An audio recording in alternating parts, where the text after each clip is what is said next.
આકાશવાણી ભુજ સમાચાર કૃપાલી મૈછા વાંચે છે. નમસ્કાર. રાષ્ટ્રપતિ દ્રૌપદી મુર્મુ આજે સ્વાતંત્ર્ય દિવસની પૂર્વ સંધ્યાએ રાષ્ટ્રજોગ સંબોધન કરશે, જેનું સીધું જીવંત પ્રસારણ આકાશવાણીના તમામ કેન્દ્રો તેમજ દૂરદર્શનની તમામ ચેનલો પર પ્રથમ હિન્દી અને અંગ્રેજીમાં સાંભળી શકાશે. આકાશવાણીના કેન્દ્રો પર પ્રાદેશિક ભાષામાં પ્રસારણ રાત્રે 9:30 સાંભળી શકાશે, જ્યારે દૂરદર્શન પર હિન્દી અને અંગ્રેજી જીવંત પ્રસારણ બાદ પ્રાદેશિક ભાષાઓમાં પણ પ્રસારણ થશે.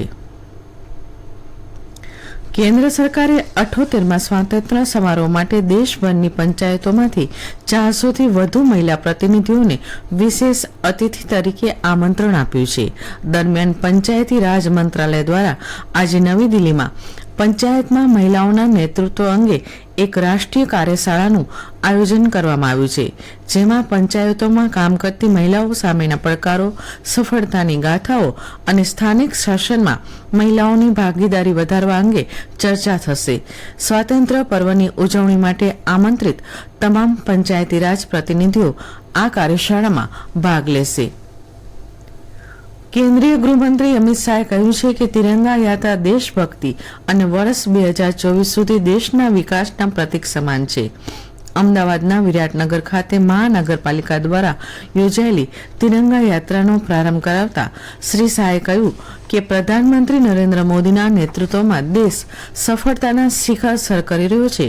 તેમણે નાગરિકોને, ખાસ કરીને યુવાનોને વર્ષ 2047 સુધી ભારતના વિકાસ માટેના લક્ષ્યાંક સંદર્ભે સક્રિય રીતે યોગદાન આપવા અપીલ કરી હતી.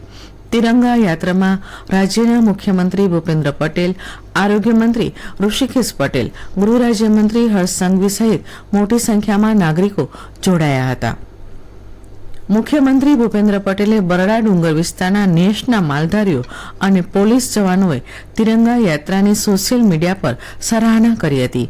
મુખ્યમંત્રીએ કહ્યું કે બરડા ડુંગર વિસ્તારના નેશના માલધારીઓ અને પોલીસ જવાનો સાથે તિરંગા યાત્રા યોજીને દેશભક્તિનું અનેરું ઉદાહરણ પૂરું પાડ્યું છે.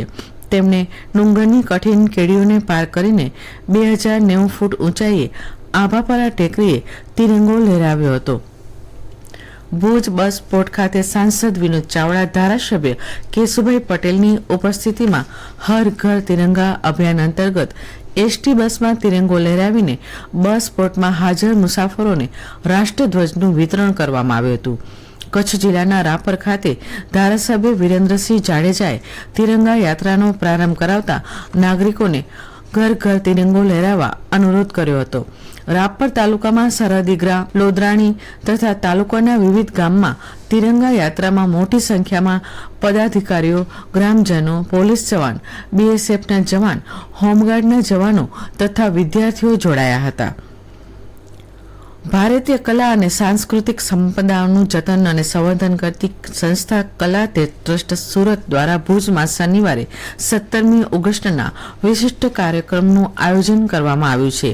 સ્મૃતિવન મેમોરિયલ સંગ્રહાલયના ઓડિટોરિયમમાં કચ્છના જાણીતા સંશોધક પ્રદીપ ઝવેરીના અંગ્રેજી પુસ્તકનું ગુજરાતી અનુવાદ ડોક્ટર પૂર્વી ગોસ્વામી દ્વારા ભીત ચિત્રોમાં કૃષ્ણ ચરિત્ર નામે કલા ગંગોત્રી ગ્રંથ તથા કૃપા પિયુષ ભટ્ટ દ્વારા કચ્છના લોક સાહિત્યકાર સ્વર્ગસ્થ રામસિંહજીભાઈ રાઠોડનું ગુજરાતી સંસ્કરણ કચ્છ અને રામ રાંધ કલા ગંગોત્રી ગ્રંથનું વિમોચન દીપેશ શ્રોફ દેવેન્દ્ર પાસુના હસ્તે કરવામાં આવશે.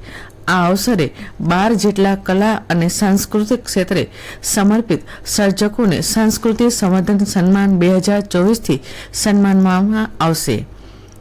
મુન્દ્રા તાલુકાના ભદ્રેશ્વર સ્થિત નીલકંઠ કંપનીમાં મંગળવારે સાંજે લોખંડની ચેનલના સેટ નિર્માણના માટે બનાવાયેલો માચડો તૂટી પડ્યો હતો, જેમાં 18 જેટલા મજૂરો ઘાયલ થયા છે, તો એક મહિલા કામદારનું મૃત્યુ નીપજ્યું હોવાની દુર્ઘટના સર્જાઈ છે. આઈસીયુમાં તાકીદની સારવાર ચાલી રહી હોવાનું જણાવ્યું છે. આ ઘટના અંગે મુન્દ્રા મરીન પોલીસ વધુ તપાસ ચલાવી રહી છે. આ સાથે આ સમાચાર સમાપ્ત થયા. નમસ્કાર.